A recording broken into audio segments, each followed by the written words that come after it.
Hi అండి, welcome to smart kitchen. ముందుగా అందరికీ శ్రీరామనవమి శుభాకాంక్షలు అండి. ఆ రామచంద్రమూర్తికి ఇష్టమైన చలిమిడి వడపప్పు పానకం తయారు చేద్దాం రండి. ముందుగా ఒక కప్పు బియ్యం పిండి తీసుకోవాలండి.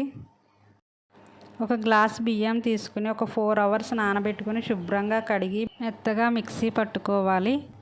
ఒక కప్పు బెల్లం తురుము కూడా తీసుకోవాలి. బియ్యం పిండి బెల్లం తురుము కలిపి ముద్దలా చేసుకోవాలి. చలిమిడి అయితే రెడీ అయిపోయిందండి. ఇప్పుడు పానకం తయారు చేసుకోవాలి.